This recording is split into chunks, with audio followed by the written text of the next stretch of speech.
Bonjour, bienvenue dans ma bibliothèque. Nous sommes à Montréal le 15 mai, jour de mon anniversaire, et mon nom est Bruno Lalonde. Aujourd'hui, je vais vous entretenir. Oh, vous allez voir quel sujet. Je vais vous entretenir de résonance morphique, de champ morphique et de résonance morphogénétique. Oh, quel sujet. Et tout ça relié au club de hockey, le Canadien de Montréal. Alors, on va faire la petite mise en scène. Vous avez pu observer que lors des matchs de hockey, eh bien, il y avait une mise en scène. On me dira, c'est du théâtre. Mais le théâtre est le reflet de nos vies. Et le sport professionnel est un spectacle qui participe au reflet de notre vie. Alors, au début, la mise en scène, le jeune homme, un petit garçon en fait, un garçonnet, sur patin, portant l'uniforme du Canadien, tient en ses mains un flambeau, fait le tour de la patinoire et vient au milieu de la patinoire et vient embraser le logo du Canadien, qui est un symbole jungien par excellence. J'y reviendrai. Et la patinoire s'embrase. Cet embrasement-là est suivi, j'allais dire le forum, le centre est toujours plongé dans la pénombre, et tout à coup apparaissent les fantômes. Les fameux fantômes du forum qu'on a tenté lors de l'inauguration du nouvel aréna de transporter, avec une cérémonie rituelle, avec les anciens glorieux, et encore là, une cérémonie au flambeau. Ces cérémonies-là au flambeau datent d'avant l'Antiquité. Elles datent de la naissance du feu, de l'apparition du feu dans le comportement de l'espèce humaine et également dans la psyché humaine. Alors, que s'est-il passé? Oui, mise en scène, oui, spectacle, scénarisé. Mais derrière ce spectacle-là, il y a une vérité profonde. C'est ce que je vais essayer de vous expliquer dans les prochains instants. Alors, à qui doit-on cette théorie des champs morphiques? On la doit à Rupert Sheldrake, un biologiste anglais, qui a découvert que qu'il y avait deux types d'apprentissage. En fait, il y en avait trois. Il y avait l'apprentissage individuel, qu'on apprend par mimétisme, qu'on apprend par des exercices, et il y avait également l'apprentissage collectif, qui lui s'apprend autrement, qui n'a rien à voir avec le mimétisme. Alors l'espèce reçoit, si on peut dire, chaque espèce reçoit un type d'information. Cette théorie-là de Sheldrake va un peu à l'encontre de celle de Darwin, qui fait avancer les espèces sur un temps historique très long. Sheldrake nous dit que certaines informations se transmettent presque simultanément, synchronicité, avec d'autres membres, de la même espèce. On peut observer, par exemple, à l'envi, dans n'importe quel documentaire animalier, des bancs de poissons réagissant dans un même élan face à une menace d'un prédateur qui apparaît soudainement. Les vols d'oiseaux également se forment de manière simultanée. Ils ont tous compris en même temps la même chose. On le voit également encore dans le sport professionnel, quand une équipe a le chi, le flux vital, ils sont en parfaite harmonie, ils sont synchrones à nouveau. Alors, oui, c'est un peu un reflet de la théorie quantique. Il n'y a pas de séparation. On est tous unis dans le même univers. Un univers à la fois mécanique et à la fois vibratoire. La question ici qui nous intéresse, c'est celle de la vibration. Et nos cerveaux seraient en quelque sorte des réceptacles, des capteurs de vibration. On le ressent, on pense avec les exemples encore là pleuvent. Une personne à qui on n'avait pas pensé depuis des années, ou qu'on peut même voir apparaître dans un rêve, le lendemain matin, on la rencontre dans un autobus. Et on lui dit, eh bien, je pensais justement à toi. Car évidemment, étant tous reliés les uns aux autres, de manière subtile, de manière fine, eh bien, il y a entre nous des phénomènes de télépathie. Indéniablement, nous l'avons tous expérimenté. Alors oui, il y aurait une mémoire collective qu'on pourrait dire qui est entreposée parfois.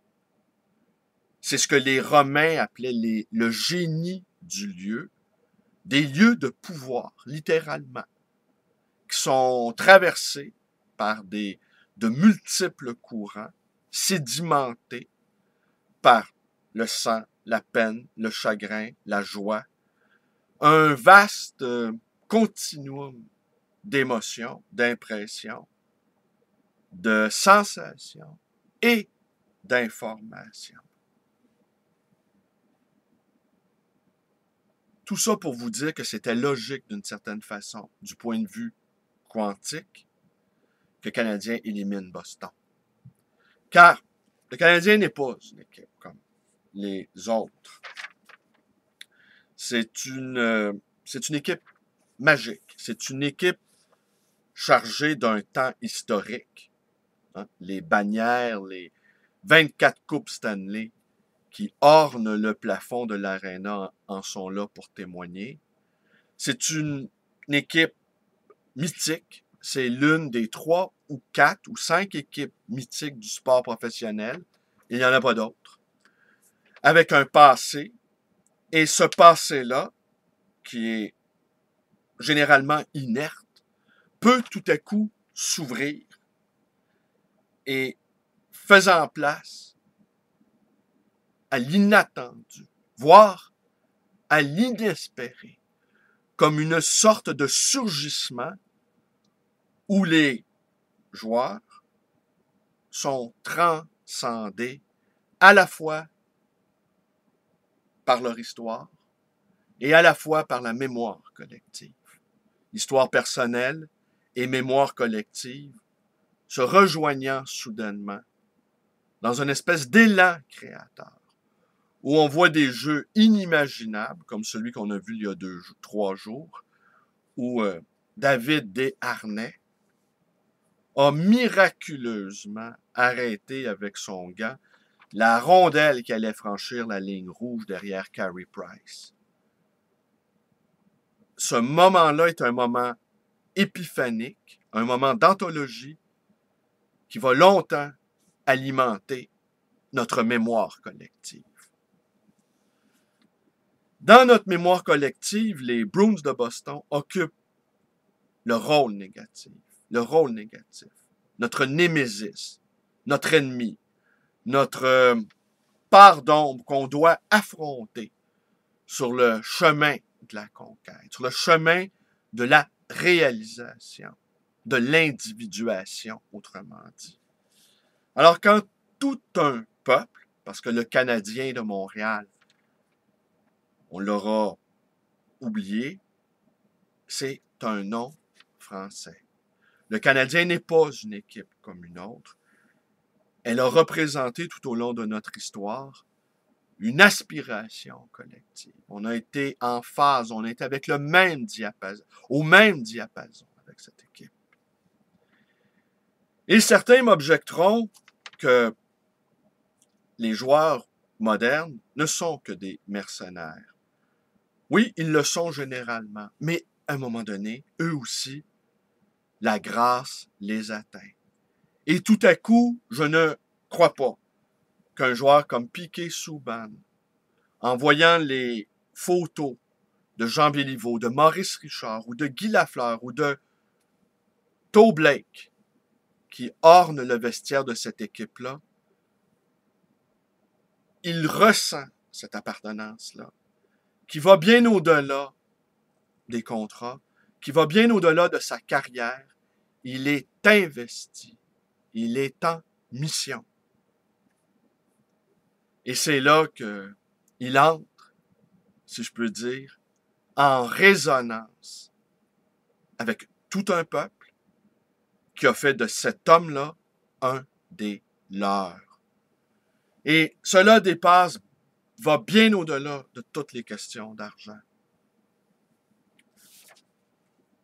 Voilà, une équipe magique, une équipe mythique, une histoire mythique qui tout à coup vient de connaître un saut quantique et qui va entraîner à sa suite, sans doute,